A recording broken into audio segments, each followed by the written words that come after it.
मुस्लिम league और पाकिस्तान।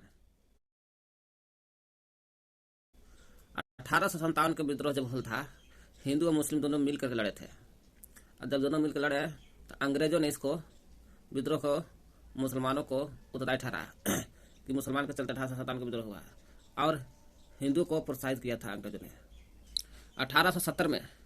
1870 में एक बुक लिखा था। उसका बुक कौन लिख रहा था? W हंटर नाम के व्यक्ति ने लिखा था। क्या लिखा था 1870 में? इंडियन मुस्लिम एक पुस्तक है, इंडियन मुस्लिम नामक पुस्तक लिखा। कौन लिखा? इंडियन मुस्लिम, W हंटर ने। कब? 1870 में। इसमें क्या बताया है हंटरों ने? इंडियन मुस्लिम जो बुक लिखा है, इसमें क्या बताया है?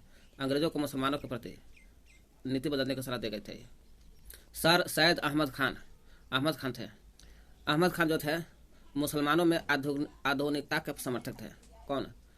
मुसलमानों में आधुनिकता का समर्थक सर सैयद अहमद खान। और यही बुक लिख लेते थे, इसलिए इनको सर सैयद अहमद खान को आधुनिकता कहा जाता है मुसलमान को, क्योंकि ये कुरान और बाइबल पर टीका लिख लेते। पूछेगा कुरान और बाइबल पर टीका लिखने वाला कौन व्यक्ति थे? सर सैयद अहमद खान थे। कुरान और बाइबल पर टीका लिखे और तहजीब उल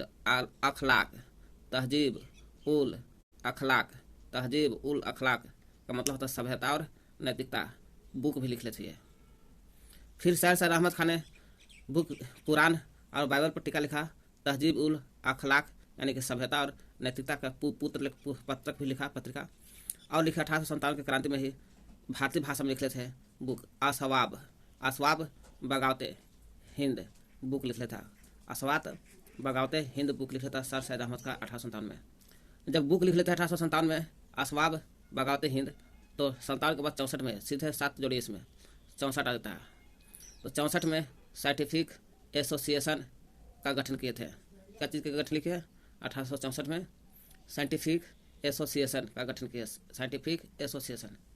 फिर 64 में साइंटिफिक एसोसिएशन का गठन होता है। फिर 75 में, 57 के पलट दो, 75 में एंग्लो इंडियन ओरिएंटल कॉलेज का गठन होता है।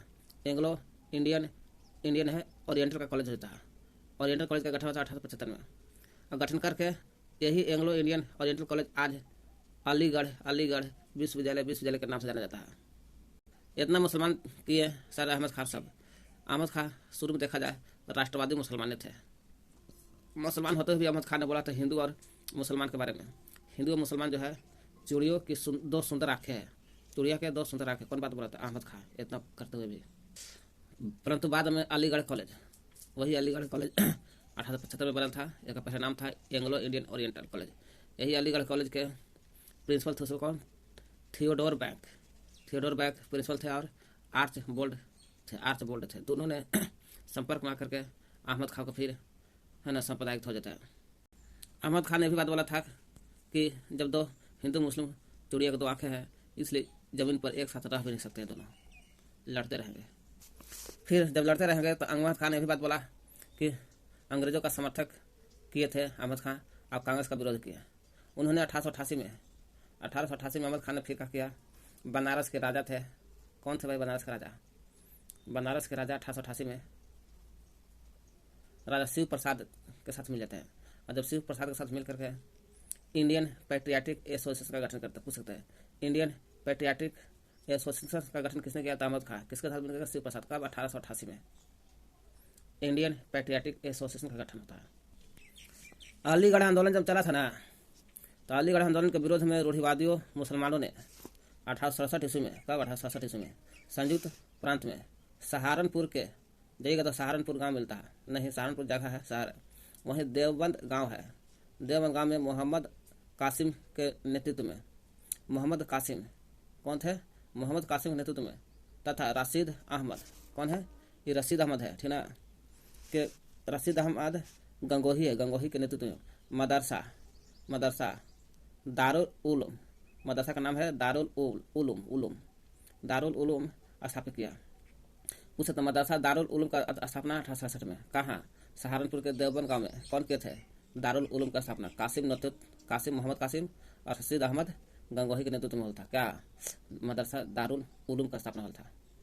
जब दारुल उलूम स्थापना हुआ, इसमें अधिकांश लोग वही शामिल थे जो 1857 के विद्रोह में भाग लिए थे। 1857 के विद्रोह में भाग लिया है तो हाँ, तो दारुल उलूम में जाकर शामिल हो जाओ। इन लोगों ने क्या किया था ना, कांग्रेस का समर्थन किए थे। कांग्रेस का समर्थन अंग्रेजों का विरोध किए थे लोग, क्योंकि 1857 के विद्रोही है ये थे। तो हम लोग देखते हैं मुस्लिम लीग का स्थापना हॉल था 30 दिसंबर 1906 को हॉल था, 30 दिसंबर 1906।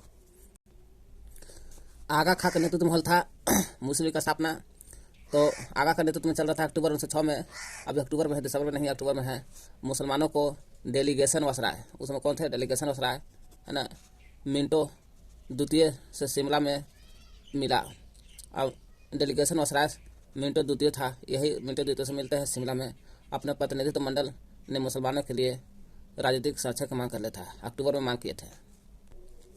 यही वसराय की सलाह से, लॉर्ड मिंटो द्वितीय की सलाह से है ना, 30 दिसंबर 1906 को, 30 दिसंबर 1906 के अंत में जाकर के मुस्लिम लीग का स्थापना किए थे। कहाँ किए थे, तो ढाका का नवाब थे उस समय सलीमुल्लाह खां, और ढाका के आगा खां, दोनों मिल जाते हैं। सलीमुल्लाह खां और आगा खां मिल करके मुस्लिम लीग का गठन करते हैं 30 दिसंबर 1906 को। जब मुस्लिम लीग का स्थापना हो जाता है तो आगा खां को बनाया जाता है अस्थायी अध्यक्ष। वही आगा खां को अस्थायी अध्यक्ष बना दिया था। वकार उल मुल्क जो थे पहला अध्यक्ष थे। पूछेगा मुस्लिम लीग का स्थापना हुआ था 30 दिसंबर 1906 को, तब पहला अध्यक्ष कौन थे, तो वकार उल मुल्क को पहला अध्यक्ष थे। अस्थायी कौन थे, आगा खां। अच्छा, मुस्लिम लीग का स्थापना 30 दिसंबर 1906 को था, अस्थायी अध्यक्ष आगा खां बने, वकार उल मुल्क पहला अध्यक्ष बने। तो इसका उद्देश्य क्या था, मुस्लिम लीग का उद्देश्य, इसका उद्देश्य यही था सभी धर्मों के साथ धार्मिक सहिष्णुता रखना है, सभी धर्मों के साथ धार्मिक सहिष्णुता रखना है, और मुस्लिम अधिकारों की रक्षा करना है, जितना मुस्लिम का अधिकार उसको रक्षा करना है, और अंग्रेजों को समर्थन भी करना है। मुस्लिम लीग के पहला अध्यक्ष थे नवाब वकार उल जो पहला अध्यक्ष थे। यही नवाब वकार उल ने है ना अलीगढ़ जाकर के भाषण दिए थे। कहाँ, अलीगढ़ में भाषण देते हुए बोले थे कि मैं 30 दिसंबर 1906 को मुस्लिम लीग का पहला अध्यक्ष हूँ, और मैं अलीगढ़ में भाषण दे रहा हूँ कि यदि अंग्रेज राज भारत से समाप्त हो जाएगा तो समझो कि हिंदू हम पर राज करेंगे, और हमारे जान माल का और धर्म के खतरे में होगा। मुसलमान इसके लिए अंग्रेजी राज्य को जारी रखे और मैं सहायता करे। मुसलमान स्वयं को अंग्रेजी सेना समझते थे। ब्रिटिश क्राउन के लिए अपना रक्त बहाकर अपने जीवन अर्पण करने को तैयार कराना चाहिए, ऐसा बोला था नवाब वकार उल मुल्क ने। हाँ, नवाब सलीमुल्लाह खां जो मुस्लिम के स्थापना किए थे है ना, आगा खां सलीमुल्लाह खां दोनों। तो नवाब सलीमुल्लाह खां ने ढाका में मुस्लिम लीग का स्थापना करके अब बंगाल विभाजन का समर्थन भी किया था। क्यों किया था, क्योंकि इसका कथन था सलीमुल्लाह खां के कि इससे पूर्व बंगाल में मुस्लिम बहुमत हो जाए, मुस्लिम लोग का बहुमत हो जाएगा पूरी बंगाल में। अब पूर्वी बंगाल में बहुमत हो जाएगा तो हम लोग का अलग देश से बन जाएगा वो, जो आज बांग्लादेश कहलाया है। मुमताज अली ने कुरान की आयतों का उल्लेख किए थे। कुरान के आयत का उल्लेख करने वाला कौन थे, महिला। मुमताज अली महिला थे जो कुरानों का आयत का उल्लेख करते हुए महिला शिक्षा का समर्थन किए थे, महिलाओं का शिक्षा का समर्थन किए थे, वह मुमताज महली। फिर मुस्लिम लीग का किया 30 दिसंबर 1906 का स्थापना हुआ। अमृतसर सम्मेलन हो रहा था उस समय। अमृतसर सम्मेलन में मुसलमानों के पृथक निर्वाचन पद्धति की मांग करते थे। कहा, अमृतसर सम्मेलन में। फिर 1919 के पार्लियामेंट सुधार के अधिकार के तहत मुसलमानों को पृथक निर्वाचन पद्धति भी दिया जाता है, जो कालांतर में सांप्रदायिक का विकास होता है। यही आगे चलकर सांप्रदायिकता का विकास होता है 1909 के तहत अमृतसर को पृथक निर्वाचन के मांग के अनुसार। उस समय भारत सचिव कौन थे 1909 के तहत, भारत के सचिव लॉर्ड मार्ले थे। यही लॉर्ड मार्ले के तहत ही वसराय मिंटो, लॉर्ड मार्ले भारत के सचिव थे। बुद्ध का जब अंग्रेजों का मुसलमानों का पृथक चुनाव मिला तो उस भारत से सचिव थे, भारत सचिव कहेगा तो लॉर्ड मार्ले थे। वसराय कौन थे, तो वसराय लॉर्ड मिंटो द्वितीय थे वसराय। ये दोनों ने कहा कि हम नाग के दांत, किसका, सांप के नाग के दांत बो है, बो न बोना रोपना, बो रहे रोप रहे हैं, जिसकी फसल बहुत कड़वी होगी। मार्ले और मिंटो द्वितीय दोनों बोला था। ये दोनों कंफ्यूज खाते हैं, मार्ले मिंटो क्या है। तो मार्ले था, मार रा लगा तो भारत के सचिव था। वसराय का था वसराय मिंटो था द्वितीय। फिर क्या होता है 1908 में, क्या होता है 1908 में भाई, मुस्लिम लीग की लंदन के शाखा स्थापना होता है। मुस्लिम लीग के लंदन शाखा का स्थापना होल था। तो लंदन शाखा जब बनता है मुस्लिम लीग को 1906 में मुस्लिम लीग, और लंदन शाखा बनता है 628 में बन जाता है लंदन शाखा 628 में। आमिर अली ने कर लिया था लंदन में, एक शाखा बना दिया था अमीर अलिया भी, मुस्लिम लीग के लंदन में शाखा बनाया था अमीर अलिया। पृथक निर्वाचन पद्धति में यह बात बोला गया था, जिस वर्ग का सीट आरक्षण होगा मतदाता भी उसी वर्ग का होता है। जैसे उम्मीदवार मुस्लिम है, अगर उम्मीदवार वो मुस्लिम रहेगा तो मतदाता भी मुस्लिम में होगा, ऐसे आरक्षण दिया गया था 1909 के तहत। कह रहा है अलीगढ़ समूह को नापसंद करने वाले भी थे। कौन कौन नहीं थे? तो पंजाब के मुसलमान थे, है ना। जो पंजाब के मुसलमान थे ये बोला कि हम तो पंजाब के मुसलमान ही है, हम अलीगढ़ समूह को पसंद नहीं करते हैं। 1906 में पंजाब के मुसलमानों ने कहा कि 1906 ईस्वी में मौलाना हकीम अजमल खां और अली इमाम ने अहरार आंदोलन चलाया। पूछेगा अहरार आंदोलन कब चला था? 1906 में। क्यों चला था? तो अलीगढ़ समूह को पसंद नहीं करता था कुछ मुसलमान। वो कहाँ के? तो पंजाब के मुसलमान थे। कब चला? 1906 में। क्या चला? अहरार आंदोलन। कौन चलाया? तो मौलाना हकीम अजमल खान ने चलाया। था। और कौन? अली इमाम ने चलाया था। क्या चलाया था? अहरार आंदोलन चलाया था। कब चला था? 1906 में। कह रहा है कांग्रेस ने कहा कि मुस्लिम लीग के साथ समझौता कर लिया था दोनों। 1916 में दोनों एक हो गए थे। लखनऊ समझौता में पृथक निर्वाचन, अलग निर्वाचन पद्धति का स्वीकार कर लिया जाता है मुसलमानों के लिए, और उसके बदले में मुस्लिम लीग ने स्वराज के लिए क्या कहा? स्वराज बना अपना एक देश अलग करने के लिए अपना उद्देश्य मान लिया। इसी उद्देश्य से मदन मोहन मालवीय ने बोला था, क्या बोला था कि देखो तू लोग समझौता तो कर ही रहा है। तो मदन मोहन मालवीय ने बोलते हैं समझौता का विरोध करता है। 1916 का कांग्रेस का मुस्लिम समझौता का विरोध करते कहा कि देखो कांग्रेस बहुत तू चढ़ गया, ठीक ना, मुस्लिम लीग को अधिक रियायत दे रहा। तो ऐसा बोलते हैं कांग्रेस मुस्लिम लीग को अधिक रियायत दे रही है। सब बात कौन बोलता है? मदन मोहन मालवीय। किस समझौते के तहत? लखनऊ समझौता 1916 के तहत किया। यहाँ देखा जाए गांधीया सोचा हिंदू मुस्लिम को एकता करना है, हिंदू मुस्लिम को मिला देना है। इसलिए गांधी जी ने खिलाफत आंदोलन का समर्थन किया था और खुद दिल्ली वाला में अध्यक्ष भी रहे थे। लेकिन जिन्ना ऐसा आदमी था, है ना, जिन्ना ये सोचा था खिलाफत आंदोलन का विरोध कर दिया। ये जिन्ना की विरोध कर दिया कि अलग हमको राष्ट्र चाहिए। देखा जाए तो असहयोग आंदोलन जब हल था 1920-22 में, उसके दौरान हिंदू मुस्लिम एकता चरम सीमा पर था। चरम सीमा कहने का मतलब कि हिंदू मुस्लिम दोनों एक सीमा पर, मतलब दोनों मिल रहे थे, है ना। कब टूट जाए कोई ठीक, कब मिल जाए कोई ठीक नहीं था। जामा मस्जिद जो चाबी था आर्य समाजवादी स्वामी श्रद्धानंद जी को दे दिया गया। देखो आर्य समाजी स्वामी श्रद्धानंद जी, आप आर्य समाज कहते हैं, आप जामा मस्जिद को चाबी ले लीजिए, आप ही को देख रेख करना है। स्वामी श्रद्धानंद जी ले लेते हैं। और अमृतसर के जो चाबी थे, है ना, मंदिर की चाबी सिखों ने डॉक्टर सैफुद्दीन किचलू को दे दिया, है ना। सिखों, अमृतसर में सिख लोग ज़्यादा रहते हैं, वहाँ का चाबी ले लिया सिखों ने। सिखों में कौन? सिखों डॉक्टर सैफुद्दीन किचलू को दे दिया गया। कर रहा है नेहरू रिपोर्ट जो 1928 में था, मुसलमानों के लिए पृथक निर्वाचन पद्धति को मांग का स्वीकार को नकार दिया। मुसलमान इसको वैल्यू नहीं दिया। इसी के विरोध में मोहम्मद अली जिन्ना ने 14 सूत्री मांग रखा कि नेहरू रिपोर्ट हमारा पसंद नहीं है। मोहम्मद अली जिन्ना ने कहा हम 14 सूत्री मांग रखे थे, और मोहम्मद अली जिन्ना ने खिलाफत आंदोलन का विरोध भी किया था और 14 सूत्री मांग भी रखा, भावुक अपील की। देखिए 14 सूत्री मांग रखा था पाकिस्तान का अलग मांग करने के लिए मोहम्मद अली जिन्ना। तो मोहम्मद अली जिन्ना दुखी होकर इंग्लैंड चला जाता है ना। और वो इंग्लैंड जाता है तो आरंभिक दौर में जिन्ना बहुत कट्टर भारतीय था। जिन्ना क्या था? राष्ट्रवादी था, कट्टर। जिन्ना ने एक बालक को कहा था, क्या कहा था? तू पहले एक भारतीय हो, उसके बाद फिर एक मुसलमान हो। लेकिन ऐसा कह के फिर खुद अलग पाकिस्तान बना लिया। जिन्ना भी देखा जाए अपने ज़माने के नामी वकील था। जिन्ना ने होम रूल आंदोलन में तिलक का मुकदमा लड़ा था। सोच लिए होम रूल आंदोलन चल रहा था, तो होम रूल आंदोलन में तिलक जी को गिरफ्तार कर लिया गया था अंग्रेजों द्वारा। उसमें जिन्ना जी ने, है ना, बाल गंगाधर तिलक के विरोध में लड़े थे, मुकदमा लड़े थे। इसने असहयोग आंदोलन के विरोध में कांग्रेस से त्याग पत्र दे दिया। जिन्ना का विवाह रति पारसी से हुआ था। कब विवाह था? रति पारसी से हुआ, जो उम्र में जिन्ना से काफ़ी वर्ष छोटी थी। उम्र में बहुत रति पारसी जिन्ना से छोटी थी। रति पारसी जिन्ना के दोस्त दिनसा पारसी की बेटी थी। रति पारसी कौन था? तो जिन्ना की पत्नी हो गई। जिन्ना के दोस्त का नाम था दिनसा पारसी, इन्हीं दिनसा पारसी की बेटी थी। कहता है कवि था मोहम्मद इकबाल ने कहा था मंदिर और मस्जिद जहाँ पंडित मंत्र पढ़ते हैं मंदिर मस्जिद में, और मुल्ला लोग अजान देते हैं। कौन बात बोला था? मोहम्मद इकबाल ने। हमें जहाँ मंदिर मस्जिद जहाँ पंडित मंत्र पढ़ते हैं और मुल्ला अजान देते हैं, हमें आकर्षित नहीं करते।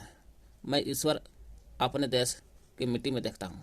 मैं अपना ईश्वर जो है अपने देश की जो मिट्टी है उसी में देखता है ईश्वर को। ऐसा बात बोलते हैं मोहम्मद इकबाल। और इकबाल बोला था कि मंदिर में पंडित मंत्र पढ़ता है, मस्जिद में मुल्ला अजान देता है, और जबकि मैं अपने ईश्वर अपने देश के मिट्टी में देखता हूँ। और बात बोला था मोहम्मद इकबाल कि नेहरू एक राष्ट्रभक्त है। नेहरू क्या है? एक राष्ट्रभक्त है। नेहरू क्या है? नेहरू एक राष्ट्रभक्त है, पंडित जवाहरलाल नेहरू। जबकि जीना जो है, जीना है तो सिर्फ राजनीति के लिए, इसलिए जीना एक राजनीतिक है। कौन बोला था? मोहम्मद इकबाल ने। 1930 में मुस्लिम लीग के इलाहाबाद सम्मेलन होता है। इसी समय मुस्लिम लीग का स्थापना होता है 1930 में। इलाहाबाद सम्मेलन का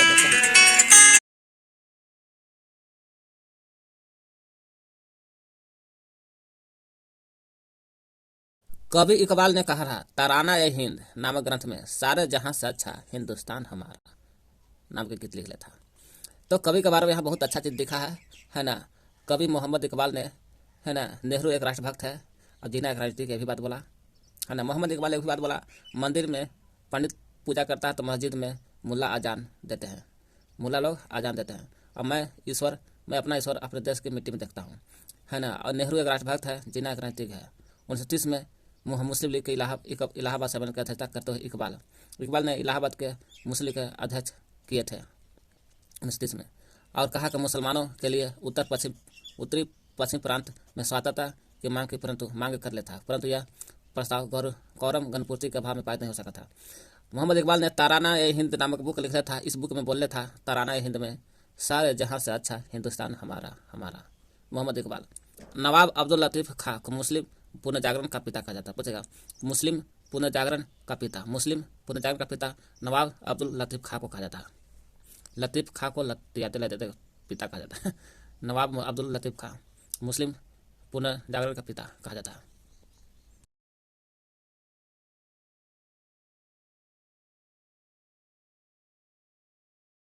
पाकिस्तान की मांग है। पाकिस्तान फारसी शब्द का है। फारसी शब्द से लिया गया है पाकिस्तान। फारसी शब्द लिया गया है। पाकिस्तान का अर्थ होता है पवित्र स्थान। कैसा? पवित्र स्थान। कैम्ब्रिज विश्वविद्यालय चल रहा था। कैम्ब्रिज विश्वविद्यालय के छात्र था। कौन सा छात्र? कैम्ब्रिज विश्वविद्यालय में पढ़ता था। चौधरी रहमत अली था। यही छात्र था चौधरी रहमत अली ने एक पम्पलेट पुस्तक लिखा। पम्पलेट को इंग्लिश बोलते पम्पलेट, हिंदी में लघु पुस्तिका। नाव और नेवर, अभी नहीं तो कभी नहीं बुक था। पम्पलेट कहो, लघु पुस्तिका कहो, या नाव और नेवर, अभी नहीं तो कभी नहीं पुस्तक था। इसी में पाकिस्तान शब्द की उत्पत्ति होल था। यही बुक में पाकिस्तान शब्द की उत्पत्ति हो। उस समय किसी ने भी इस पर ध्यान नहीं दिया। चौधरी रहमत अली पर ध्यान नहीं दिया। उस पम्पलेट में हिंदुस्तान में 3 मुस्लिम राज्यों का बात कर लेता। हिंदुस्तान में 3 मुस्लिम राज्यों की बात कर लेता। पाकिस्तान, जिसके अंतर्गत पंजाब भी आता था, कश्मीर भी है, अफगानिस्तान, सिंध, बलूचिस्तान, उत्तरी पश्चिमी प्रांत शामिल था। पाकिस्तान कौन कौन है? पंजाब देखे रहे हैं, आधा का पाकिस्तान में, आधा इंडिया। कश्मीर भी है, अफगानिस्तान, सिंध, बलूचिस्तान, उत्तरी पश्चिमी प्रांत आता है, उत्तरी पश्चिमी सब। यही ये बुक में बोला गया है 3 मुस्लिम राज्य का। उस्मानिस्तान पहला हो गया। दूसरा उस्मानिस्तान आता था, जिसके अंतर्गत संपूर्ण हैदराबाद क्षेत्र शामिल था। हैदराबाद उस्मानिस्तान में। बंग इस्लाम जिसके अंतर्गत बंगाल और आसाम क्षेत्र शामिल थे। बंगाल आसाम, बंग इस्लाम में बस बंगाल आसाम क्षेत्र जो पूरी पाकिस्तान बना। F.K. खान दुरानी ने ये बुक लिखा था। वो बुक का नाम क्या बता? F.K. खान दुरानी नाम के बुक लिखा था। कौन बुक लिखा था? The future of Islam in India. The future of Islam in India book लिखा था। कौन लिखा था? The future of Islam in India, F.K. Khan Durrani ने लिखा था। The future of Islam in India book लिखा। और मीनिंग ऑफ पाकिस्तान लिखा था। The future of Islam in India एक बुक लिखा, और मीनिंग ऑफ पाकिस्तान दोनों बुक लिखा था F.K. दुरानी ने। ये दोनों बुक में हिंदू मुस्लिम एकता को असंभव बताया कि हिंदू मुस्लिम कभी एक नहीं हो सकता। मुस्लिम लीग के लाहौर अधिवेशन कब बोलता? 23 मार्च 1940 बोलता। कब बोलता? 23 मार्च 1940 बोलता। मुस्लिम लीग का लाहौर सम्मेलन। मुस्लिम लीग का लाहौर सम्मेलन। मुस्लिम लाहौर है, लाहौर मुस्लिम है, ये है। 23 मार्च 1940 को, 23 मार्च को था। अध्यक्ष कौन थे? अध्यक्ष पूछेगा तो मोहम्मद जिन्ना। वही जिन्ना देश के एक समय जान देने के लिए कहता था। अब जिन्ना पाकिस्तान के लिए अध्यक्ष बनाया गया था। मुस्लिम लीग के लाहौर सम्मेलन अध्यक्ष थे मोहम्मद अली जिन्ना ने की थी। इसी सम्मेलन में बोला था मुस्लिम लीग के लाहौर अध्यक्ष 23 मार्च को ही। इस सम्मेलन में जिन्ना ने दो राष्ट्र पाकिस्तान इंडिया की बात कर लेता और कहा हिंदू और मुसलमान दो पृथक कौम ही नहीं, दो राष्ट्र भी है। एक हिंदू मुसलमान और मुसलमान कहलाएगा। यानी कि लाहौर सम्मेलन में बोला गया कि अलग राज्य की पाकिस्तान की मांग रखा गया था, परंतु इस प्रस्ताव में पाकिस्तान शब्द का उल्लेख नहीं किया गया था। ये नहीं लिखा बोला कि पाकिस्तान अलग होगा, खाली यही बोला कि अलग राष्ट्र होगा। अब कौन अलग होगा, कहाँ नाम देगा मालूम नहीं था, लेकिन बोल दिया था कि अलग देश बनेगा। मोहम्मद अली जिन्ना ने पाकिस्तान शब्द का उल्लेख नहीं किया था बस। इस पर यह प्रस्ताव सिकंदर हयात खान ने बनाया। यह प्रस्ताव जो है सिकंदर हयात खान ने बनाया, जिसे फजल उल हक ने यह प्रस्ताव सम्मेलन में रखा था, जिसका अनुमोदन खलीक उजमा ने किया था। अनुमोदन लाहौर सम्मेलन में ही मुस्लिम लीग ने पहली बार अलग मुस्लिम राज्य का प्रस्ताव पास किया। चलिए हो गया, ये जरूरी नहीं है। ये देखिए जिन्ना ने कहा कि पाकिस्तान अलग देश बनेगा। और जिन्ना ने ये भी बात बोला बहुसंख्यक हिंदू अल्पसंख्यक मुसलमान, संख्या में ज़्यादा हिंदू था और कम संख्या में मुसलमान थे, पर अपना आधिपत्य स्थापित कर देंगे। उनको डर लगता था कि बहुसंख्यक हिंदू जो है अल्पसंख्यक मुसलमान पर मैंने गुलाम बना कर रखेगा, इसलिए अंग्रेजों के जाने के बाद हिंदू का जंगल राज स्थापित हो जाएगा। है ना, सही बात बोल रहा है, हिंदू का जंगल राज हो जाता, इसलिए अलग देश मांग करते हैं मोहम्मद अली जिन्ना ने। 1940 में हल था 8 अगस्त को लॉनलिथो प्रस्ताव। 1940 में हल था लॉनलिथो प्रस्ताव में ही अल्पसंख्यक के लिए अलग समझौता दिया गया था, चाहे वो मुस्लिम अल्पसंख्यक हो या दलित वर्ग हो। सभी को 1940 में लॉनलिथो प्रस्ताव में ही बोल दिया गया था अल्पसंख्यक के लिए अलग समझौता होगा। और 42 में मुस्लिम लीग जिन्ना को बीटो का अधिकार दे दिया गया। जिन्ना को बोल दिया तो ठीक कह रहा है, इसलिए बीटो का अधिकार ले लो। 1942 में किस प्रस्ताव आयल था। फिर 40 में तो लॉनलिथो प्रस्ताव था और 42 में आयल था किस प्रस्ताव। इसमें ही बात बोला गया था। लॉनलिथो प्रस्ताव तो बोलना ही था अल्पसंख्यक के लिए अलग समझौता होगा, तो 42 में ही जिसमें जिन्ना बीटो का अधिकार दिया गया था 1942 में क्रिस प्रस्ताव आयल था, जो भारत के लिए मैंने भारत को मानता था। यह इस क्रिस प्रस्ताव में यही बात बोला गया कि प्रांतीय संविधान सभा को मानने या नहीं मानने के लिए स्वतंत्र है। प्रांतीय संविधान सभा को मान सकता है या नहीं मान सकता, कोई दिक्कत नहीं, स्वतंत्र है। 1942 के क्रिस प्रस्ताव में बात बोला गया था। जब क्रिस प्रस्ताव 1942 में आया तो उसी समय 42 में ही भारत छोड़ो आंदोलन भी हुआ था। इसमें मुस्लिम लीग ने भाग नहीं लिया था। भारत छोड़ो आंदोलन में मुस्लिम लीग ने भाग नहीं लिया था। किसमें, तो भारत छोड़ो आंदोलन 1942 में मुस्लिम लीग ने भाग नहीं लिया। 42 बाद 43 में 1943 में देखा जाए कराची अध्यक्ष सम्मेलन में, है ना। हालांकि लाहौर सम्मेलन 23 मार्च मुस्लिम लीग लाहौर सम्मेलन 23 मार्च 1940 को था। लाहौर पाकिस्तान में है और कराची भी पाकिस्तान में है। यहाँ पर कह रहा है 1943 के कराची सम्मेलन हो रहा था। उसी सम्मेलन में कराची के 1943 के कराची सम्मेलन में लोग मुस्लिम लीग ने बांटो और जाओ का नारा दिया। कहा कि देश बांटो और जाओ अपना नारा दिया कराची अधिवेशन 1943 में। और 23 मार्च 1943 को ही पाकिस्तान दिवस मनाएगा ले कहा कि 43 से बांटो जाओ और 23 मार्च आते आते पाकिस्तान दिवस बना लिया 23 मार्च को। चक्रवर्ती राजगोपाल चारी ने 1944 में 43 के बाद 44 आई है पाकिस्तान दिवस मनाया। तो 1944 में एक योजना दी जिसे CRR फार्मूला का बोलते CRR फार्मूला प्लान कहा गया।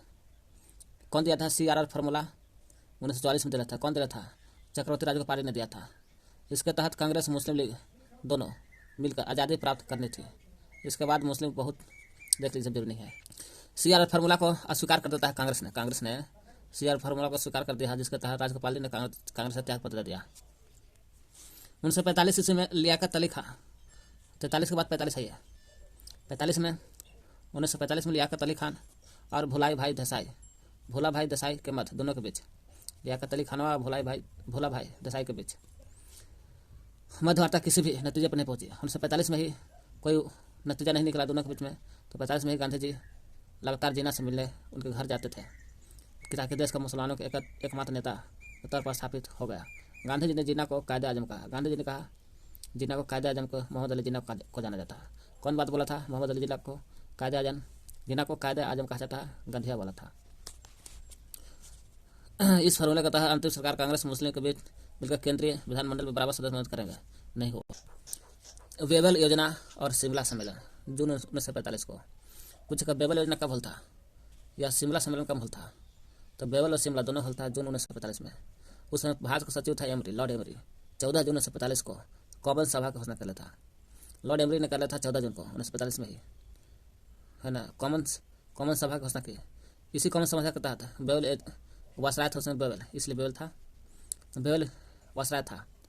और विचार करता है 14 को लॉर्ड एमरी ने कहा कि देखिए बेवल कॉमन सभा घोषणा करता है। कॉमन सभा के तहत बेवल ने विचार किया और 25 जून 14 के 11 जोड़िएगा तो 25 जून आता। 25 जून को 1945 में शिमला सम्मेलन करता था, यानी कि 25 जून को हल था। बेवल योजना के तहत हल था शिमला सम्मेलन 25 जून 1945 को। लिखा है 25 जून 1945 को शिमला सम्मेलन प्रारंभ कर रहा। लॉर्ड लिथगो की जगह लॉर्ड लिथगो था ना वासराय, एक हटा करके लॉर्ड बेवल बनाया गया था। यही लॉर्ड बेवल के तहत ही शिमला समझौता होता है 25 जून 1950 को। लॉर्ड बेवल वासराय बनकर भाता है। इस समय भारत छोड़ो आंदोलन चल रहा था। इसी भारत छोड़ो आंदोलन के तहत देखा कि लॉर्ड लिथगो का हटा करके लॉर्ड बेवल वासराय बन गया है। तो भारत छोड़ो आंदोलन के कारण भारत में स्थिति तनावपूर्ण हो गई, जिसका सम्मान बनाने के लिए बेवल ने 6 मई 1950 को गांधी जी को तथा जून 1950 में सभी नेताओं को जेल से रिहा कर दिया था। लॉर्ड लिथगो जेल में डाल दिया था, लॉर्ड बेवल वासराय ने बाहर निकाल दिया। 6 मई गांधी जी 25 जून को होकर करता है शिमला समझौता बेवल योजना, और 6 मई आते आते गांधी जी जेल से बाहर, और मई जून आते आते सभी नेता जेल से बाहर होते हैं। 45 में है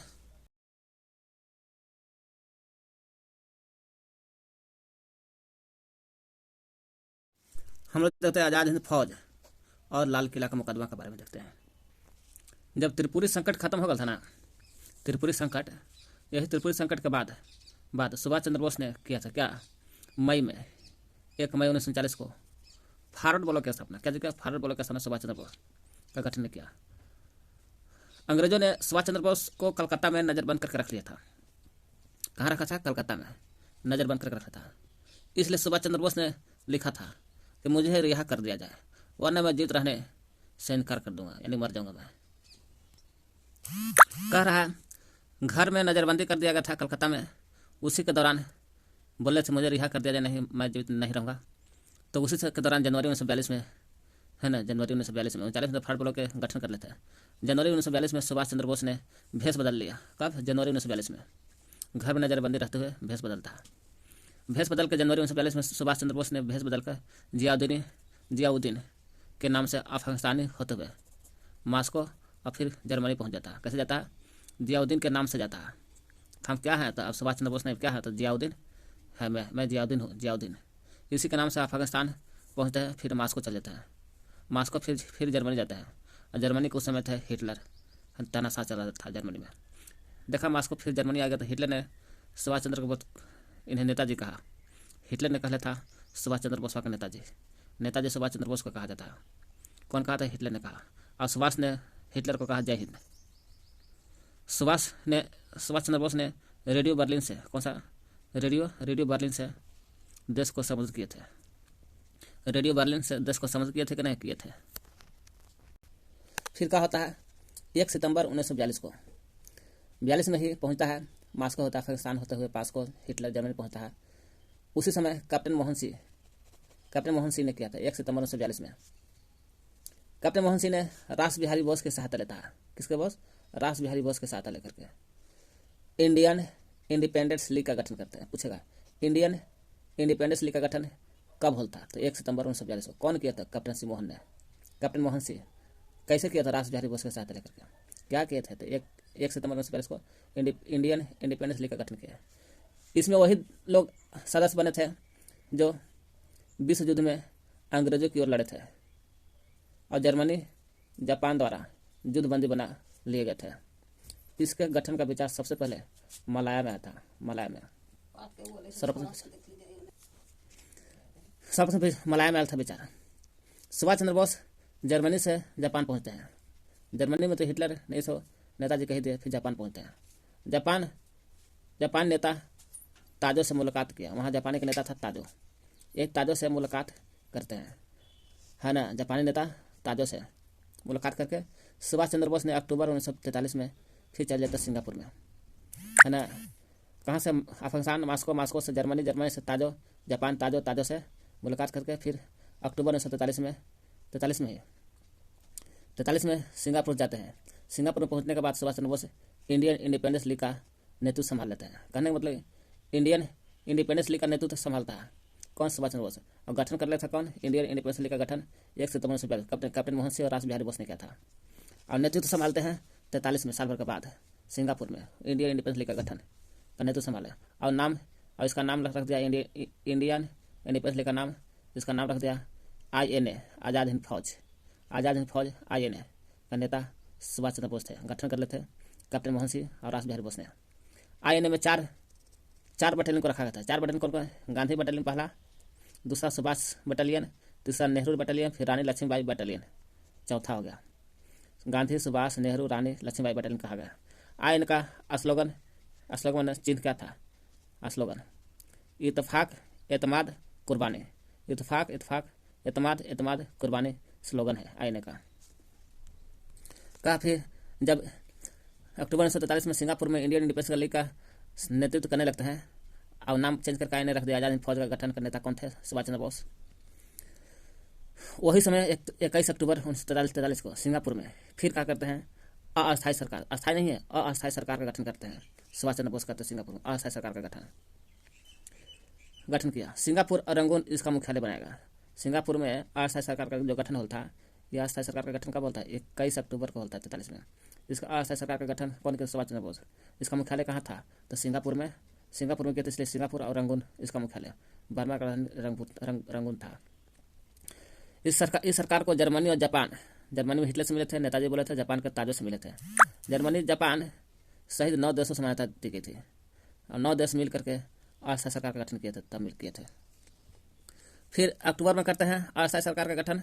फिर नवंबर में आ जाइए 43 में। नवंबर में जापान सरकार जो ताजो थे उस समय, जापान सरकार से नवविजित अंडमान निकोबार द्वीपों को, है ना, जर्मनी नहीं जापान है, ठीक ना, ताजों से मिल करके सरकार से ताजो वहाँ के अंडमान निकोबार द्वीपों को इस स्वतंत्र भारत का अस्थायी सरकार को सौंप दिया गया। कहा कि अंडमान निकोबार द्वीप समूह सुभाष चंद्र बोस तुम्हारा अस्थायी सरकार है, इसी को सौंप देते हैं। कौन? जापान की सरकार ने ऐसा बात बोला।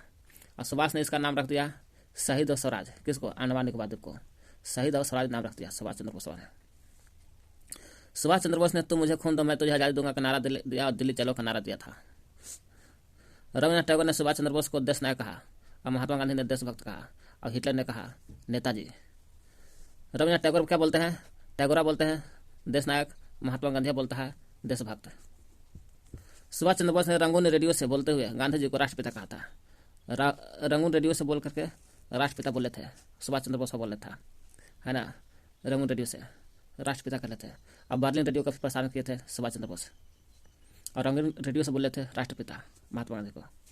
सिंगापुर रेडियो से भारतीयों को संबोधित किए थे। सिंगापुर जो रेडियो है उसी से भारत को संबोधित किए थे सुभाष चंद्र बोस। रंगून वाला से राष्ट्रपिता बोले थे और सिंगापुर में जहाँ अस्थायी सरकार का गठन किया अक्टूबर में, वहाँ से भारत सभी रेडियो से, सिंगापुर वाला रेडियो से भारत को संबोधित किए थे।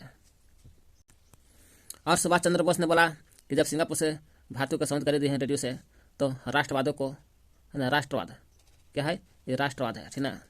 सुभाष चंद्र बोस ने राष्ट्रवाद को सत्यम शिवम सुंदरम का मिश्रण बताया। जो सत्यम शिवम सुंदरम है ये राष्ट्रवाद का मिश्रण है। और कहा सुभाष चंद्र बोस कि सत्यम शिवम सुंदर का मिश्रण है राष्ट्रवाद, और बोला आज़ादी दी नहीं जाती और फिर तू छीनी जाती है, ऐसा सुभाष चंद्र बोस बोले थे। आज़ाद हिंद फौज INA के जो सिंगापुर में अस्थायी सरकार का गठन किया गया था ना, देखिए यहाँ पे लिखा है। सुभाष चंद्र बोस ने जर्मनी से जापान पहुंचा तो वहाँ नेता थे ताजो से मुलाकात करके सुभाष चंद्र बोस ने अक्टूबर 1943 में, कब? अक्टूबर 1943 में सिंगापुर में भी इंडिपेंडेंस लीग का नेतृत्व संभालते हैं और यही इंडिपेंडेंस लीग का नाम चेंज करता है INA, यानी आज़ाद हिंद फौज। इसमें 4 बटालियन थे, गांधी, सुभाष, नेहरू, रानी लक्ष्मीबाई थे। यही इंडियन इंडिपेंडेंस का नाम INA रख दिया, यानी कि आज़ाद हिंद फौज। वही यहाँ पर है आज़ाद हिंद फौज, वही आज़ाद हिंद फौज है ना। INA कोहिमा तक पहुँच गया। आज आज़ाद हिंद फौज का गठन सिंगापुर में था। सुभाष चंद्र बोस ने नाम चेंज किया था इंडियन इंडिपेंडेंस लीग का नाम चेंज करके, है ना, सिंगापुर में आज बना दिया था आज़ाद हिंद फौज। INA का नाम हो गया था चेंज करके। तो सिंगापुर से पहुंच गया कोहिमा तक पहुंचा। आज़ाद हिंद फौज ने मार्च 1944 में, कब? मार्च के दिन है 1944 में भारत पराक्रम कर दिया।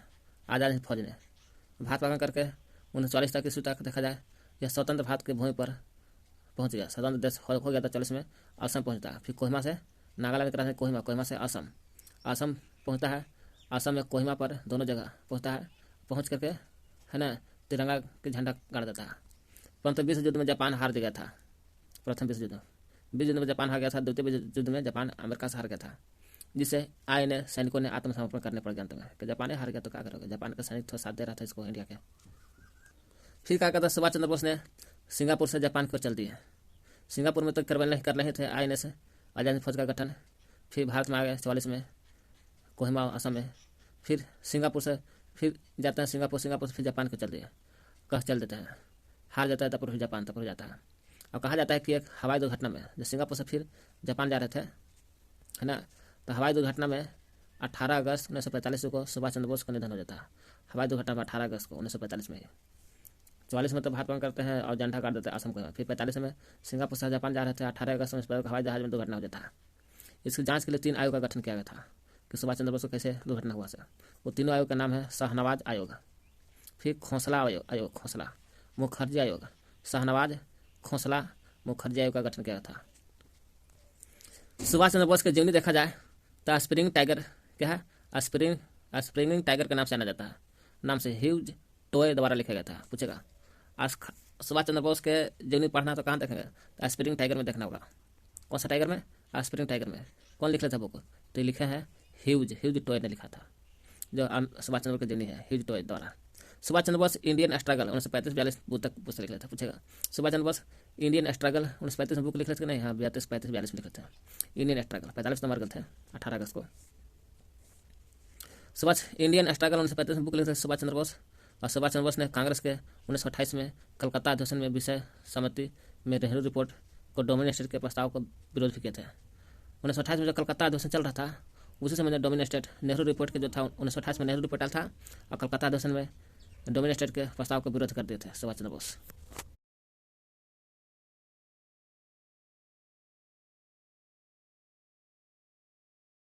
लाल किला मुकदमा में देखते हम लोग क्या है, आजाद हिंद फौज असफल रहा, फेल हो गया आजाद हिंद फौज। फिर भी भारतीय स्वतंत्रता संग्राम में महत्वपूर्ण योगदान दिया था। आईएनए आजाद हिंद फौज के अधिकारी थे जो इंडियन इंडिपेंडेंस लीग का नाम चेंज करके सिंगापुर में 1943 में, कब 1943 में इसका नाम रखा गया था 43 में। आईएनए आजाद हिंद फौज का सुभाष चंद्र बोस ने इसका नेतृत्व संभाला था। तो इसमें गांधी जी, सुभाष, नेहरू, रानी लक्ष्मीबाई 4 बटालियन थे। वही आईएनए के अधिकारी पर नवंबर 1945 में 43 में बनता है और 2 वर्ष बाद 45 में आईएनएस पर 45 में दिल्ली के लाल किले मुकदमा हो गया था। और दिल्ली के लाल किले के मुकदमा को लेकर के इस पर तीनों पर अधिकारियों पर कार्रवाई करता है अंग्रेज। वही मुकदमा चलाया जाता है जिसमें 3 प्रमुख अधिकारी शाहनवाज प्रेम सहगल, पहला शाहनवाज, दूसरा प्रेम सहगल, तीसरा गुरु बख्श ढिलो। अंग्रेजों ने इन पर देशद्रोह का अभियान चलाया था। दिल्ली के लाल किले के मुकदमा चला जिसमें 3 प्रमुख अधिकारियों को गिरफ्तार कर लिया गया था नवंबर 1950 में। शाहनवाज को भी प्रेम सहगल और गुरु बख्श ढिलो, तीनों को मुकदमा अंग्रेजों ने देशद्रोह का अभियोग चलाया था इस पर तीनों पर। क्यों, क्योंकि तीनों ये आईएनएस के अधिकारी थे।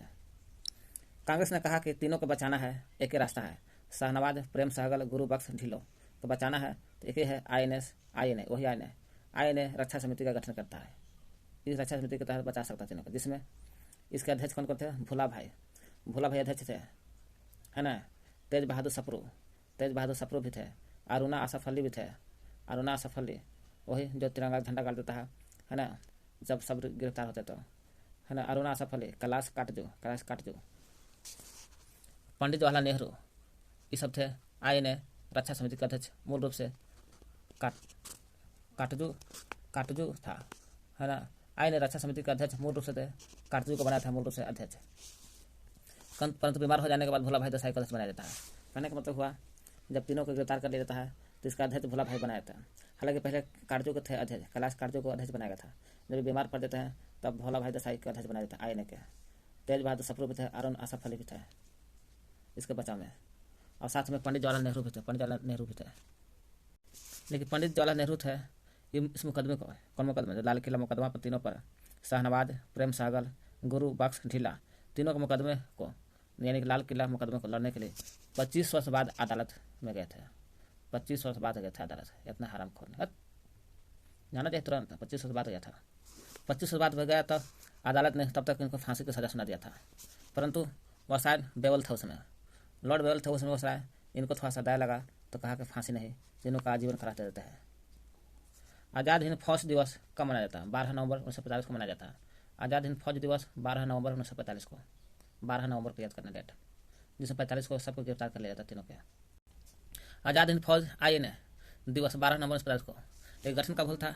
वह गठन कहेगा सुभाष चंद्र बोस ने अक्टूबर 1943 में सिंगापुर में इंडियन इंडिपेंडेंस लीग की जगह पर INA नेतृत्व संभाला था। सुभाष चंद्र बोस ने आज़ाद हिंद फौज का गठन किया गया था।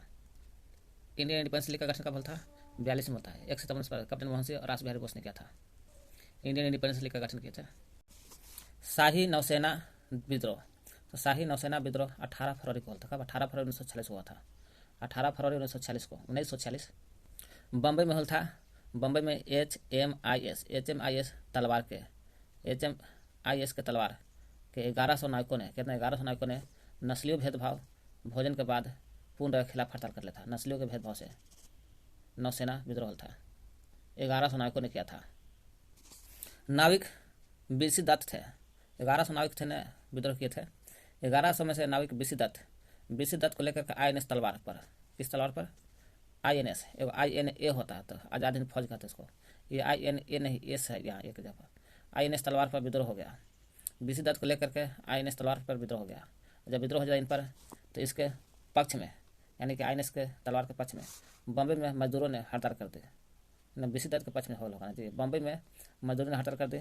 नौसेना में निम्न श्रेणी में के भारतीय अधिकारी रेटिस खिलाए। नौसेना में निम्न श्रेणी के जो भारतीय अधिकारी होते हैं ना, छोटा अधिकारी, नौसेना में छोटा अधिकारी है तो तुमको छोटा अधिकारी को रेटिंग्स कहते थे। रेटिंग्स किस में? तो नौसेना में। मैं नेवी वाला के छोटा अधिकारी को रेटिंग्स कहते हैं, रेटिंग्स। फिर 19 फरवरी का दिन है। कब? 19 फरवरी को कराची, जहाँ पाकिस्तान पड़ता है, वहीं 19 फरवरी कराची में HMIS हिंदुस्तान, ये था HMIS तलवार के 1100 नाविकों ने नस्लियों के भेदभाव पर हड़ताल किया था। यहाँ 19 फरवरी का दिन है। 19 फरवरी कराची में HMIS हिंदुस्तान और एक अन्य जहाज, क्या है? जहाज के नाविकों ने भी हड़ताल कर दी। मद्रास, विशाखापट्टनम, मद्रास है ना, बगल दोनों है। दिल्ली तो वो है उत्तर में, कलकत्ता है ना, कोचीन, जामनगर, अंडमान बहरीन, निकोबार में नहीं है, खाली अंडमान बहरीन, आदन में भी विद्रोह के पक्ष में सांकेतिक हड़ताल हुआ था। वो सांकेतिक हड़ताल। फिर क्या होता है? जबलपुर के सैनिक थे। कहाँ के सैनिक थे? जबलपुर के सैनिक लोग। जबलपुर के सैनिकों ने भी छावनी में, कहाँ? छावनी में हड़ताल कर लिया था। पूछेगा छावनी में कौन हड़ताल किया था? सैनिक ने। कहाँ के? छावनी में। तो जबलपुर के सैनिकों ने छावनी में हड़ताल किया। मरीन ड्राइव अंधेरी शिव मरीन ड्राइव अंधेरी शिव है नीचे। पूना कलकत्ता जसोर अम्बाला केंद्रों के रॉयल इंडियन एयरफोर्स के सैनिकों भी विद्रोह के पक्ष में हड़ताल की थी। कर रहा विद्रोह को नियंत्रित करने के लिए इतना हड़ताल हो गया कि सभी लोग हड़ताल करने लगते हैं। इसको सबको नियंत्रित करने के लिए कोई बात नहीं सुन रहा था। अंत में एडमिरल लॉर्ड गोड, कौन थे? एडमिरल लॉर्ड गोडफ्रो जो थे, लॉर्ड गोडफ्रो को भेजता है, फिर भी नहीं शांत होता। अंत में सरदार लिख लिखा, सरदार वल्लभ पटेल जीना के जाने के बाद विद्रोह समाप्त होता है, समझाते हैं विद्रोह समाप्त होता है। विद्रोह 25 फरवरी 1946 को फिर समझौता होता है। तो 19 फरवरी को तो होली था सगरो हड़ताल। तो 25 फरवरी 1946 में सभी विद्रोही लोग आत्मसमर्पण करते हैं। विद्रोही के पक्ष में मद्रास का लिखा है, मद्रास कलकत्ता कराची में भी हड़ताल होता है। मद्रास कलकत्ता कराची में हड़ताल हो जाता है।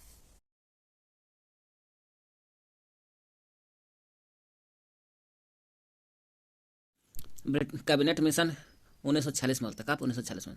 पूछे कैबिनेट मिशन कब होता है? 1946 में। कैबिनेट मिशन कैसे होता है? 1946 में जब ब्रिटेन में 45 में चुनाव होता है। और ब्रिटेन में 45 में चुनाव होता है तो ब्रिटेन में लेबर पार्टी का सरकार बन जाता है, यानी सत्ता में आ जाता है। इस समय जब चुनाव होता है उसमें ब्रिटेन में का प्रधानमंत्री क्लीमेंट एटली था ना, क्लीमेंट एटली जो लेबर पार्टी का सरकार बनता था से, उसमें प्रधानमंत्री ब्रिटेन के क्लीमेंट एटली था। भारत में 1946 के चुनाव में 45 में चुनाव ब्रिटेन में तो लेबर पार्टी, प्रधानमंत्री क्लीमेंट एटली। फिर 45 के बाद 46 में भारत में चुनाव होता है और 46 के चुनाव में आरक्षित सीटों पर मुस्लिम लीग का अपार बहुमत मिल गया। और जब बहुत मुस्लिम को बहुमत मिला तो इसमें मुस्लिम लीग मुसलमानों की एकमात्र प्रतिनिधि संस्था बन जाता है। क्लीमेंट एटली ने 19 फरवरी 1946 ईस्वी को 3 सदस्यीय कैबिनेट मिशन का घोषणा करता था।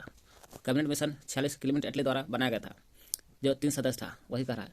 क्लीमेंट एटली ने 19 फरवरी 1946 को, कब 19 फरवरी को 3 सदस्यीय कैबिनेट मिशन की घोषणा किया। अब कहा किया कि कैबिनेट मिशन का अध्यक्ष कैबिनेट मिशन का अध्यक्ष भारत सचिव पैट्रिक, कहा कैबिनेट मिशन का अध्यक्ष भी अब भारत का सचिव पैट्रिक था उस समय, पैट्रिक लॉरेंस। अन्य दो सदस्य कौन कौन थे? सेना मंत्री एबी एलेक्जेंडर और व्यापक सेना का मंत्री था एलेक्जेंडर और व्यापक मंडल का अध्यक्ष स्टैफोर्ड क्रिप्स। कैबिनेट मिशन के 3 सदस्य कौन कौन? 3 सदस्य कौन? पैट्रिक लॉरेंस जो भारत का सचिव था और कैबिनेट मिशन का अध्यक्ष भी था, और दूसरा था 2 सदस्य और था कौन? लॉरेंस के अलावा एलेक्जेंडर भी था। एबी एलेक्जेंडर सेना मंत्री था उसमें, और एक और था स्टैफोर्ड क्रिप्स, ये व्यापक मंडल था, क्या अध्यक्ष था? Stafford Cripps. Patrick Lawrence, Alexander, Stafford Cripps थे। ये तीनों सदस्य 19 फरवरी 1946 को आते हैं भारत में। इस मिशन का कार्य भारत में शांतिपूर्ण सत्ता शांत करने के उपाय तलाशने तथा संविधान निर्माण की प्रक्रिया का तय करना था। ये चलते आया था तीनों। कैबिनेट मिशन योजना के तहत भारत का संविधान बनल था। यह मिशन 24 फरवरी 1946 को दिल्ली पहुंच जाता। कैबिनेट मिशन 19 फरवरी का आता संविधान तैयार करने के लिए। 19 फरवरी मार्च में 24 मार्च में 1946 में दिल्ली पहुंच जाता है। क्लीमेंट एटली ने भेज लिया था कैबिनेट मिशन को तीनों सदस्य के रूप में। तो इसमें कैबिनेट मिशन में प्रस्ताव रखा था क्या चीज़ कि पाकिस्तान का अस्वीकार कर दिया जाए, माने पाकिस्तान को जो मांग हो रहा है अलग देश, हम उसको मानेंगे नहीं, बिल्कुल भारतीय रहेगा। अब बोला कि सभी दलों की सहायता से, जितना चाहे कांग्रेस रहे, फलना रहे, कोई भी पार्टी रहे, एक अंतिम सरकार की स्थापना की जाए। कैसा अंतिम सरकार की स्थापना की जाए? जिससे सभी विभाग भारतीय के पास होना चाहिए, सब मालिक रहेगा भारतीय लोग। सांप्रदायिक विषय पर निर्णय दोनों समुदाय के सहमत होने पर लिया जाएगा। दोनों समुदाय मुस्लिम और हिंदू दोनों का सहमत रहेगा, तब सांप्रदायिक विषय पर विचार होगा। भारत और ब्रिटिश भारत और रियासतों को मिला करके संघ बनाया जाए। ब्रिटिश भारत और रियासत को दोनों को मिला दिया जाए, तब एक संघ बनाया जाए, जिसमें केंद्र के अधीन रक्षा, संचार, विदेशी जैसे विषय रहेंगे, जबकि केंद्र में रक्षा, संचार, विदेशी जैसे मामले रहेंगे केंद्र के लिए, जबकि शेष जो बचा का विषय अवशिष्ट शक्ति प्रदान करने का अधीन रहेंगे। प्रांतों को मिलाकर 3 संघ बनाए जाएंगे। प्रांतों का मतलब क्या? प्रांतों को मिला दिया जाए तो 3 संघ बन जाएगा। 3 संघ जो होगा, समूह ए संघ हिंदू बहुमत वाला होगा, जो बम्बई, बिहार, मध्य प्रांत, संयुक्त प्रांत, मद्रास, उड़ीसा रहेगा। बम्बई, बिहार, मध्य प्रांत, मैंने मध्य प्रांत तो मध्य प्रदेश आ जाएगा, संयुक्त प्रांत, मद्रास, उड़ीसा आ जाएगा। समूह बी में आ जाएगा मुस्लिम लोग, जो पश्चिमोत्तर सीमा प्रांत, सिंध, पंजाब, जो पाकिस्तान वाला एरिया में, पश्चिमोत्तर सीमा प्रांत, सिंध, पंजाब वाला में। समूह सी में बंगाल और असम आ जाएगा। बंगाल और असम दोनों साथ में है, वहीं आ जाएगा। यही तीनों प्रांत बना जाए, प्रांतों को मिलाकर 3 संघ हो गया। फिर माउंटबेटन योजना आता है। कैबिनेट मिशन फरवरी में था 1946 में, और माउंटबेटन योजना था 3 जून 1947। 3 जून के तहत भारत योजना बंटवारा होता है, आज़ाद भी होता है। माउंटबेटन योजना का था 3 जून 1947। यह योजना मैंने माउंटबेटन योजना 3 जून 1947 डिकी बर्ड प्लान भी कहते हैं। इसको बोलते हैं डिकी बर्ड प्लान। कुछ डिकी बर्ड प्लान किसे कहते हैं? माउंटबेटन योजना के कब? 3 जून 1947 को डिकी बर्ड प्लान कहते हैं। इसके तहत मैं डिकी बर्ड प्लान या माउंटबेटन योजना के तहत भारत आज़ाद होगा। भारत, इसमें बोला कि भारत आज़ाद होगा, परंतु इसका विभाजन भी होगा। 15 अगस्त भारत बन गया और 14 अगस्त को एक दिन पहले पाकिस्तान बन गया, आज़ाद हो गया। पाकिस्तान में उत्तर पश्चिमी प्रांत सिंध मिला करके पश्चिमी पंजाब, पूर्वी बंगाल, असम का सिलहट जिला शामिल होगा, है ना। पाकिस्तान जब बना उसमें कौन कौन आया? उत्तर पश्चिमी प्रांत जितना सब आ गया, और सिंध जिला भी, पश्चिमी पंजाब भी, पूर्वी बंगाल और असम। पूर्वी बंगाल भी था जो आज बांग्लादेश है। असम पूरा नहीं, लेकिन असम के सिलहट जिला भी शामिल होगा।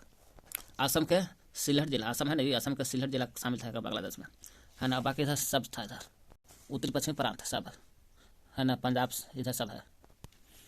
तो देख लिया, उत्तरी पश्चिमी प्रांत सिंध भी था, पश्चिमी पंजाब देख रहे हैं, पूर्वी पंजाब भारत में, पश्चिमी पंजाब पाकिस्तान में, पूर्वी बंगाल है ना पाकिस्तान में था, आज बांग्लादेश हो गया। असम भी, असम के सिलहट जिला शामिल था पाकिस्तान में। उत्तर पश्चिमी प्रांत वाला और सिलहट जिला जो असम वाला है, असम वाला सिलहट जिला, वही उत्तर पश्चिमी प्रांत असम के सिलहट जिला में जनमत संग्रह कराया जाता, फिर तब जाके है ना भारत में शामिल होता सिलहट जिला। रेड क्लिफ आयोग ने पंजाब, बंगाल, असम में सीमा का जांच किया था। इसलिए भारत पाकिस्तान के बीच में रेड क्लिफ रेखा है। पंजाब, बंगाल, असम। देखिए रेड क्लिफ सीमा बनाया था, पंजाब में है, असम में है जिला, और बंगाल में है जिला। वही कहा रेड क्लिफ आयोग ने गठन होता। ये रेड क्लिफ आयोग के तहत ही पंजाब, बंगाल, असम में सीमा का निर्धारण किया जाता है। आयोग में रेड क्लिफ के अलावा कुल 4 सदस्य थे। रेड क्लिफ तो ये थे, है ना, इसके बाद 4 सदस्य, टोटल 5 हो गया। रेड क्लिफ मिला के 5 सदस्य थे। 2 सदस्य, जिसमें 4 सदस्य में से 2 सदस्य कांग्रेस के थे और 2 सदस्य मुस्लिम के थे रेड क्लिफ आयोग में। 3 जून 1947 माउंट बैटन योजना का भारत आज़ाद होता है। वही 3 जून 1947 ईस्वी को ब्रिटिश प्रधानमंत्री एटली, क्लीमेंट एटली था ना, है क्लीमेंट एटली ना रिजल्ट था। कैबिनेट मिशन योजना 45 में चुनाव हल था, तो उसके तहत लेबर पार्टी की सत्ता बनता है, क्लीमेंट एटली प्रधानमंत्री बनते हैं। कैबिनेट मिशन योजना से चलता है। तो उस समय ब्रिटिश प्रधानमंत्री एटली ने 3 जून 1947 को यह घोषणा करता है हाउस ऑफ कॉमन्स। कहाँ? हाउस ऑफ कॉमन्स में। हाउस ऑफ कॉमन्स में यह घोषणा करता है, क्या घोषणा करता है? हाउस ऑफ कॉमन्स में 3 जून योजना घोषणा करता है। क्या करता है घोषणा? ब्रिटिश संसद ने 18 जुलाई 1947 को भारतीय स्वतंत्रता अधिनियम पारित किया गया। ब्रिटेन संसद ने, ब्रिटेन के संसद जो था 18 जुलाई 1947 को भारतीय स्वतंत्रता अधिनियम पारित करता है। कब? 18 जुलाई 1947 को क्या पारित किया? भारतीय स्वतंत्र कर दिया जाएगा, अधिनियम बनल था 18 जुलाई को। कांग्रेस के कार्यकारिणी में विभाजन का प्रस्ताव गोविंद बल्लभ पंत ने रखा था, है ना। कांग्रेस का जो कार्यकारिणी में विभाजन होता, कांग्रेस का जो काम था में विभाजन गोविंद बल्लभ पंत ने रखा और कहा हमें हत्या और पाकिस्तान में किसी एक को चुनना होगा। गोविंद बल्लभ पंत ने बोला कि चाहे तो हम मरने वाले हैं, अगर हमको जाना है तो पाकिस्तान का हटाना होगा, और नहीं पाकिस्तान को जाना तो हमको मारना होगा। वही कहा हमें आत्महत्या और पाकिस्तान में से किसी एक को चुनना होगा। इसका बात कौन बोले थे? गोविंद बल्लभ पंत ने। मौलाना आज़ाद ने इस प्रस्ताव का समर्थन किया और कहा यह फैसला सही है, पाकिस्तान का अलग होने दो, कोई दिक्कत नहीं है। कौन बात बोलते हैं? मौलाना आज़ाद, कि यह फैसला सही नहीं है, यह फैसला सही नहीं बात बोल रहा है मौलाना आज़ाद। परंतु कांग्रेस के सामने दूसरा विकल्प नहीं था, आज़ाद होने दो पाकिस्तान को, कोई दिक्कत नहीं है। सरदार पटेल मौलाना कलाम से कहा था, सरदार पटेल ने इनसे बोले थे आप बोल तो दिए फैसला सही नहीं है, लेकिन कांग्रेस के सामने दूसरा विकल्प नहीं है। तो सरदार पटेल ने मौलाना कलाम से बोले थे, कौन पटेलवा, यदि आज पाकिस्तान नहीं बना तो सरकार के हर विभाग में एक पाकिस्तान होगा, सोच लीजिए। अब कोई पाकिस्तान चाहे या ना चाहे, लेकिन अब मैं पाकिस्तान चाहता हूँ। सरदार पटेल भी बात बोलते हैं, बात फिर अंत में जाओ बन जाओ, नहीं तो आगे चल कितना पाकिस्तान बन जाएगा। गांधी जी ने मौलाना आज़ाद से कहा था कि देखो मौलाना आज़ाद, है ना, मौलाना आज़ाद ने बोला था यह फैसला सही नहीं, परंतु कांग्रेस सामने दूसरा विकल्प नहीं था। सरदार पटेल भी बोले इनको से, और गांधी जी भी बोलते हैं मौलाना आज़ाद से, विभाजन मेरी लाश के ऊपर से गुजरेगा। तो कहा गुजर जाओ, महात्मा गांधी गुजरने दो, पाकिस्तान को बनने दो, विभाजन मेरी लाश के ऊपर से गुजरा, गुजरने दो। गांधी जी ने कांग्रेस कार्यकारिणी समिति की बैठक में सदस्यों से सदस्य का जो विभाजन है तो सदस्यों के विभाजन के प्रस्ताव का समर्थन करने को कहा। और गांधी जी ने कहा लोग हृदय से विभाजन को स्वीकार नहीं करें ताकि दोनों देश पुनः एक हो सके। लोग हृदय से विभाजन स्वीकार नहीं करें ताकि फिर कहीं न कहीं दोनों देश पुनः एक हो सकते हैं। गांधी जी बात बोला, अलग हो गए, ठीक है। पंडित जवाहरलाल नेहरू ने कहा हमें सिर दर्द के ठीक करने के स्थान पर सिर काटना ही उचित समझा जाए। पंडित जवाहरलाल नेहरू का बोले थे पाकिस्तान विभाजन के समय, हमें सिर दर्द ठीक नहीं करो बल्कि हमको कपड़े को सिर कटवा दो, उचित समझा, और विभाजन से देश का आर्थिक स्थिति खराब हो जाएगी, ऐसा पंडित जवाहरलाल नेहरू बोलते हैं। मोहम्मद अली जिन्ना ने कहा हमें सिर काटना और नगन पाकिस्तान मिल गया, हमें सिर काटा और नगन मैंने अलग पाकिस्तान मिल गया। मोहम्मद अली जिन्ना तो खुश ही है। राजेंद्र प्रसाद ने बोले थे सबका अपना महत्व है कि पृथक निर्वाचन पद्धति मैंने अलग निर्वाचन पद्धति के कारण ही देश का विभाजन हो रहा है। मैंने अगर अलग निर्वाचन पद्धति न होता तो देश बंटवारा न होता, इसलिए पृथक निर्वाचन पद्धति के कारण ही देश का विभाजन हो रहा है, ऐसा राजेंद्र प्रसाद बोलते हैं। खान अब्दुल गफ्फार ने भी कहा था कांग्रेस ने मेरा आंदोलन भूखे भेड़ियों के सामने फेंक दिया। कांग्रेस ने मेरा जो आंदोलन है भूखे भेड़िया था ना उसके सामने फेंक दिया, खान अब्दुल गफ्फार खान ने बोला।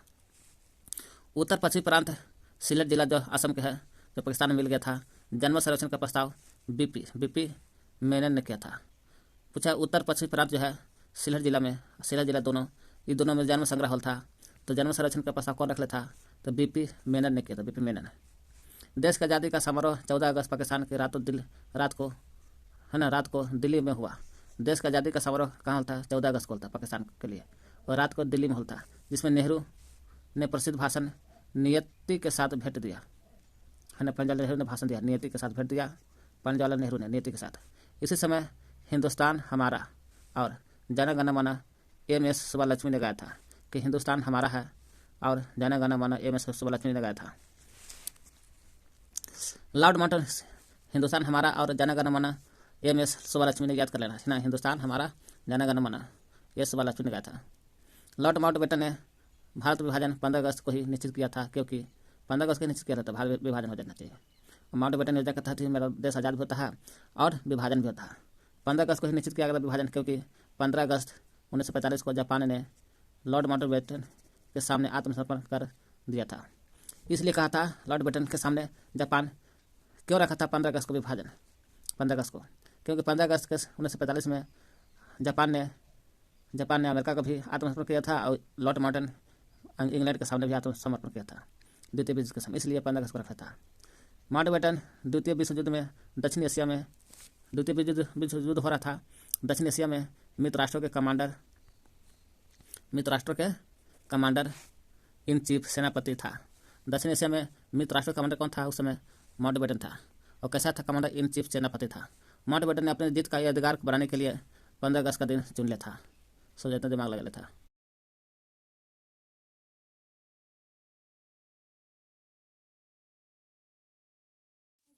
कह रहा है में संविधान सभा में कौन कौन आते थे?